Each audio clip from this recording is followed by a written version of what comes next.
All right, here we are for the second round. And looks like we've got a mulligan here. I mean, yeah, you know, it's not like we have nothing. But double island with Singing Bell Strike is a little hopeful here. I mean, we do have 2 morphs. Like, it could go, but Incremental Growth is miles away from being cast. So I'm going to mulligan this one. This one I can keep. Thank you, Embodiment of Spring. What is this? Oh, that's a good one. I like that one a lot. What are you, blue? Yeah, you're blue. He embodies spring. And we'll see if we hit some lands naturally or not, how early we need to fire this thing off. Yeah, we hit natural lands. Okay. Probably still just going to fire it off. We do have a few options with it. It actually can attack. It doesn't have defender. So like we could trigger Mardu Warshrieker with it potentially or something like that. But I think I'd rather just play Sultai Flayer next turn. Just be like, here's a turn 3 Sultai Flayer. Here comes a morph.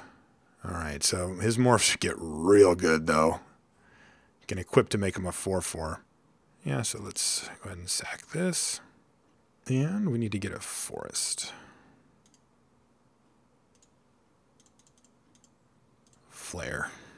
Unfortunately, does not match up against a 4/4. It's pretty tough. That morph is going to be rough. But you can see where our game plan goes from here.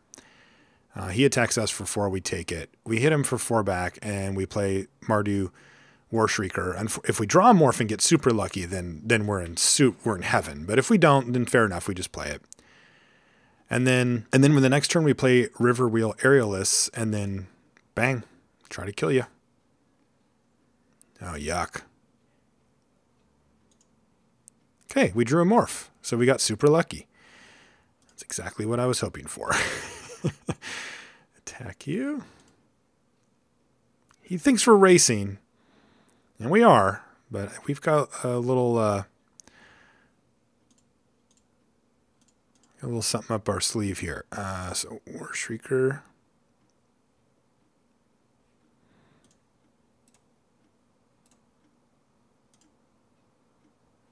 Morph.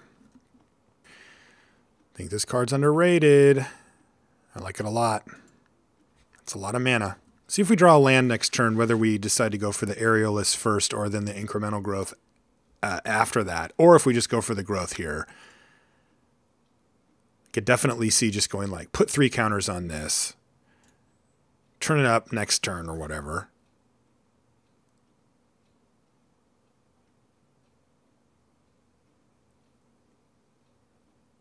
Jeez, this guy's just full morphs. No attack. I like that from our side. El Capitan. No, I think we just go for the incremental growth here. All right, so put a +1/+1 counter, and then 2, and then 3. All right, so I think we go 1, 2, and then 3 on this guy, because this can just finish the game on its own. And this makes this thing a 5/5, this thing a 4/5, which blocks everything. So yeah, let's do that. Oh, good. It had a little thing that told me what I was doing too. I like that. The question is, do I want to attack with my Mardu Warshrieker here? Basically, I would be trading it off for this morph or whatever morph he blocked in addition. I could actually attack with both of these and still hold off his board pretty nicely. If I attack with both, what does that do? He probably double blocks this. So he puts like this morph and a random morph, and then he takes 5. And I get to kill either the one with the Ghostfire Blade on it or the random one he blocks with. But then I don't get to flip this up and make it into a 6 power unblockable creature that can kill him in a 3-turn clock. Yeah, I don't think I attack. I think I'm just going to be on that plan.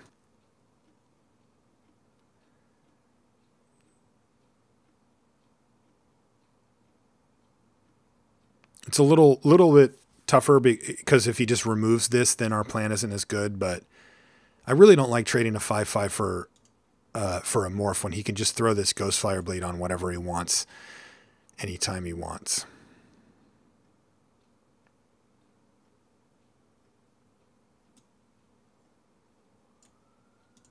Okay. Not a great matchup for us, as it turns out. I mean, we're fine with that.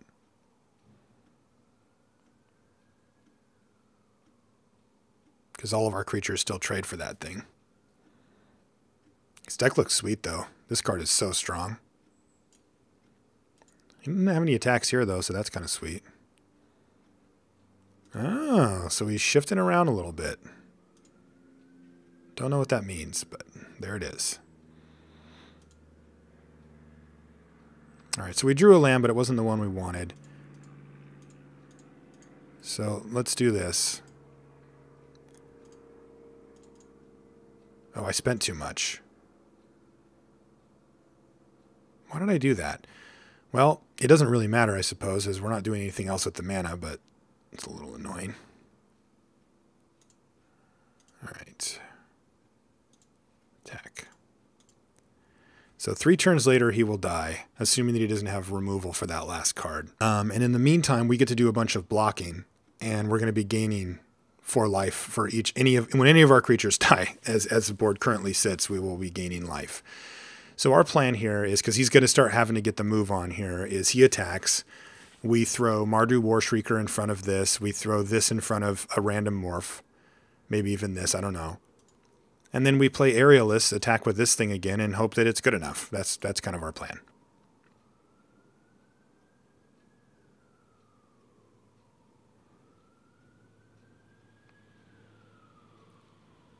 Okay, just these two. This can't block is what he's going to do.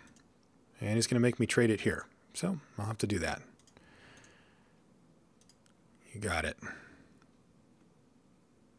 Oh, he's got a combat trick. This isn't good. Oh, no, he's just going to morph. Make that an 8/9. Wow, that's a big hit. We get 4 of it back, thankfully, but wow, that's a big, big hit.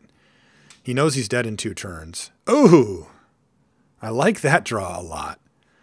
So 6/11, we could actually attack with both and really put him to the test here. We could have any, burn spell or anything, and I think he's kind of forced to chump block. If he doesn't, then we Singing Bell strike this.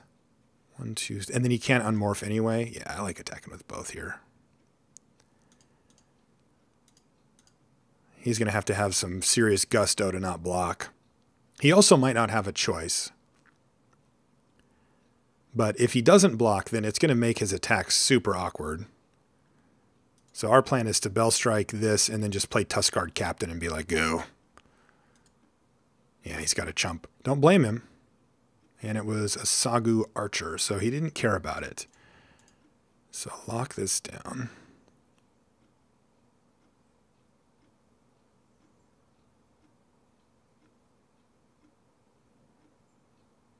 I like this plan a little better anyway because it helps set us up in case he does draw removal for Mystic, because we are kind of all in on Mystic, but encouraging him to chump block there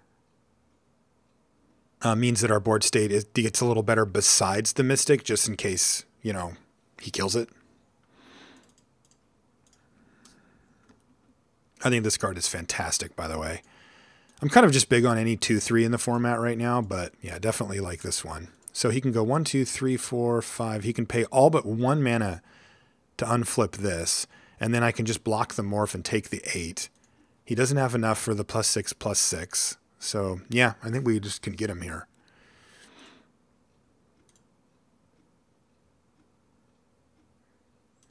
Now he's left it up so that he can untap, which makes sense. But we're not going to get greedy. We're just going to attack for lethal here.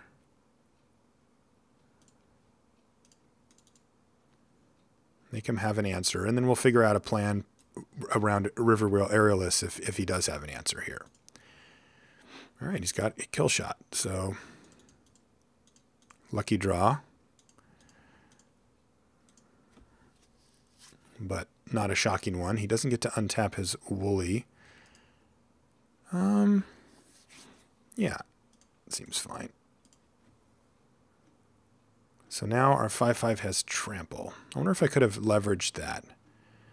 No, because he still had the mana to untap. So kill shot plays around that nicely because of the point that he can actually just pay 6 and untap this if he needs to. But it does matter potentially that this has trample. I did not consider doing it pre-combat just in case. As it turns out, it wouldn't have mattered, but you got to remember that with these Outlasters that give abilities. All right, Mystic of the Hidden Way. I like that. As it stands, I guess we're just attacking here, though.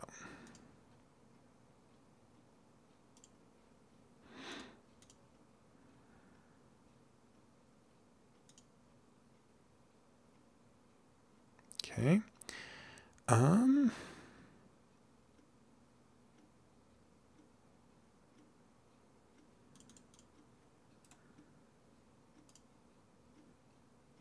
He's going to untap his Woolly Loxodon here.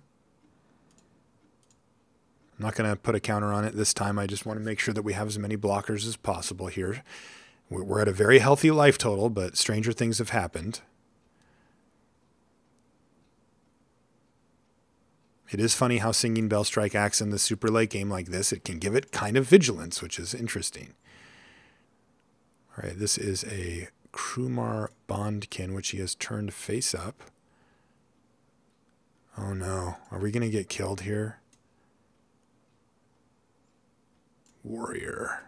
Warrior, warrior. Wow, he's getting lifelink here on both of these. Okay, so he's going to gain 10. Or he's going to gain 17, but we're going to block here to kill that.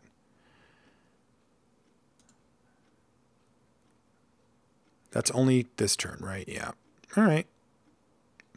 So if I take 17, I'm dead, so that doesn't work. I can go 5, 8. I can actually kill this, but then I lose 2, 7, and I lose all but one creature outside of the Aerialists. I'm just wondering if I can take this and still just kill him, but I can't. So let's trade. I will take 10 and go to 3. And we'll be in an interesting situation.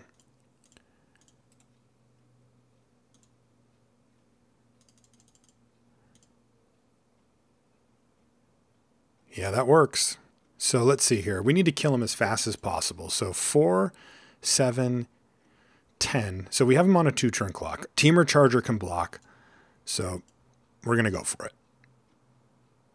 Because he needs to come up with a way to, let's see, 2, 4, 6, 1. He needs a 3-mana removal spell to kill a Temur Charger that can just reach out and kill it. Do I want to cast it face down? Yes, I think I do. I think if we cast it face down, look, I can't flip it up, so that might matter, but it also makes it a little bit harder to kill. Like, he is playing red. There's that one spell that does 1 damage to all your opposing creatures. So, like, we're probably talking pretty small edges here, but could be a thing. So he's top decked here, and he needs to find something immediately. Let's see. So he takes 7. Yeah, we can just attack with everything and kill him. Especially if we drew a creature again.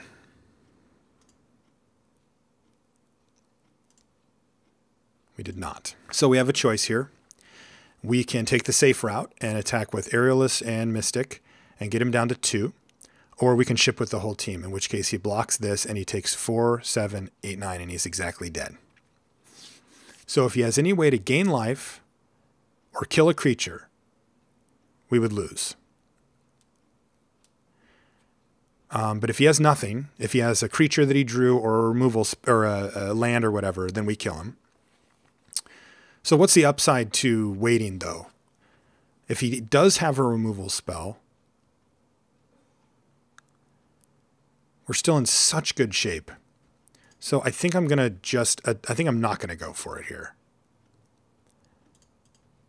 Just an attack here. Because it's so tough for him to actually kill us from this spot. With 2 creatures out. Go to 4. Another card, another type of card you can have is the one that gives the 3/1/1 warriors. Ha ha ha, that one. Well, and my neighbor with his motorcycle is home. And we actually play around that spell this way too. So, wow. This has been an incredible game. Now we can go block, and take 2, go to 2. So he needs to find a way to get something out of the way. Oh, really? my God. 1, 2, 3, 4, 5. He needs a land, though, so he actually still doesn't win this turn. But let's see, he gains 9. Wow, that is such a sick draw sequence of draws for him. All right, but blocking you. We take 3, we go to 1. So glad we didn't get cute by holding that thing in our hand, I guess. Goes to 11. We hit for 4, 7, 8, 9, 10. Wow, this game is close as hell.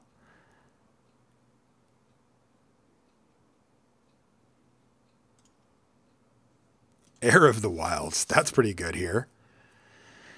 So, am I right here, though? 4, 7, 10. He's at 11. Yes. Heir of the Wilds doesn't trigger prowess, so we're not going to kill him this turn no matter what. He does not have enough mana to untap this Loxodon at the moment. We will have an Heir of the Wilds down. So we can get pretty aggressive here. I want to be able to kill him. I want to do 8 to him if I can. And I can't. So I will have to settle for 7 with these two. And that puts him to 4, which makes this lethal, but this not lethal, which is super awkward. What else could I do? I could just attack with all of them. Leaf back Heir of the Wilds. Block here. Oh, then I'm dead, so that doesn't work. Now, I could also just attack with the Aerialists. That puts him down to 7. And then the next turn, I could kill him with these two. But I think I'd rather just do that first and then have 2 blockers on the ground. Does that make sense? Because he still has to go 1, 2, 3, 4, 5. 1, 2, 3, 4, 5. He has to go 6 and find a 2-mana spell that can get something out of the way for him. He only needs to get one thing out of the way, though, if I attack with both of these. Yeah, I think I still do.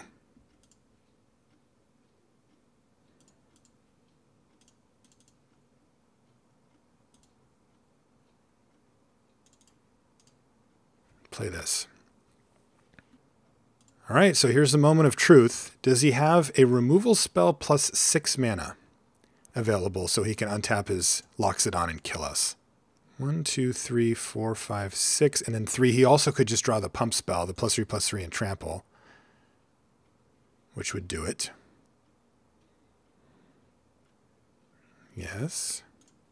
So the blocks are going to be Death Touch Guy on Trampler and Tuskguard Captain on Warrior. He's only attacking with this. So I guess just Heir of the Wilds. Does me putting these both on there do anything different? No, right?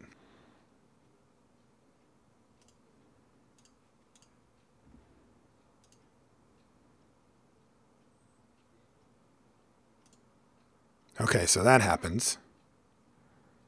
Now what? Now he's just kind of dead because he had to use all that mana up. So even if he has one, like let's say he has Kill Shot, I just ship with the team now. Wow, this is a sick game. Bring low. I'll do that. Even though it kind of doesn't matter. Let's see. It doesn't actually change anything, right? So if I attack with everything, he kills this. He takes 3 and then 2 more from this. So he's just dead no matter what. Yeah, I'm just going to attack with everything.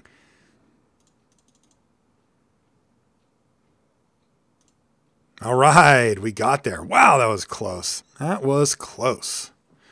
So what do we want to do here? Is there anything we can change?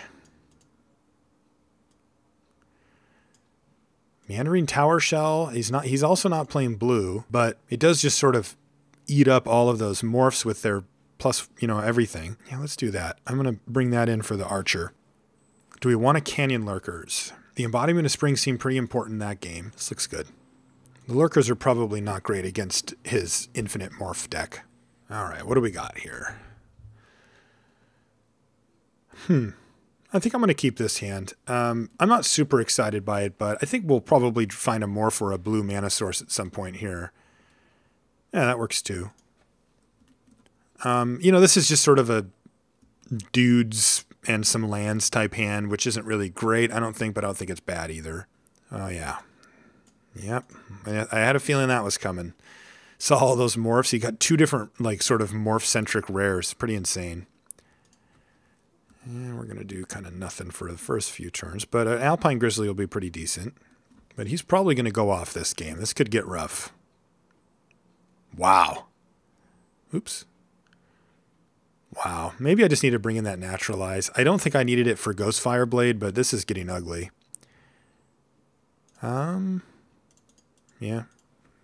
Big Grizz. He'll get to attack. Yeah, we just need to get some stuff on the battlefield. Oh, sweet. He's missing mana. So you know his hand is stacked full of morphs. Wow, so we need to pounce now. Like it is go time. So hit you for 4, and then what's the play? I can play Warshrieker, make 3 mana, and just say go. And I think I'd rather just play the Flayer if that's my plan. Yeah, if I could even just get Embodiment of Spring down, I would. But I need to use up all my mana to play the Warshrieker. So next turn I can do Warshrieker, Embodiment, or even I can just... I need 3 targets for this. So yeah, I actually can't do Incremental Growth yet. He basically, if he misses 1 more land drop, we'll be good to go. Kintree Warden. Yeah, he got a little... He kind of had to do that. All right, well, we drew a morph, so now we get Mardu plus Loxdaddy. And he's not going to block, obviously. So 1, 2, 3, 4. And then we also get Embodiment. Wow. Wowzers. This is ugly.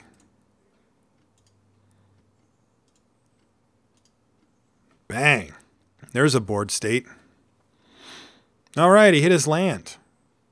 It's way too late, though. We are going to absolutely run him over with this.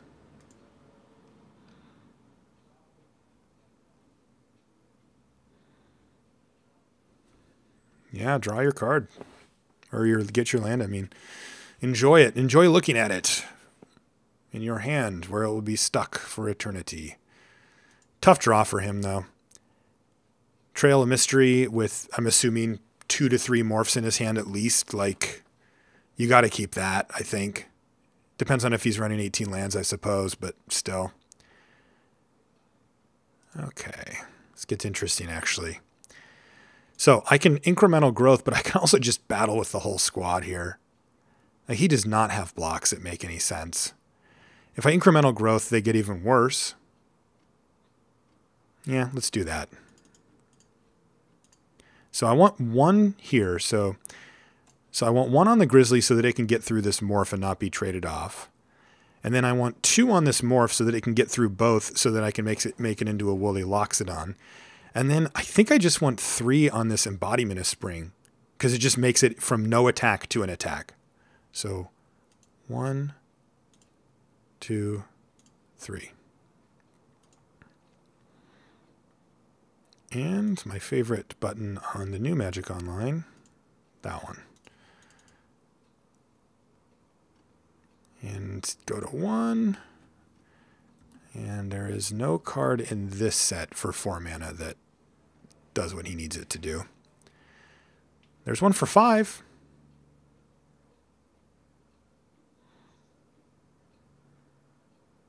All right, looks like he's just going through the motions here, but I think we will find ourselves in the finals shortly.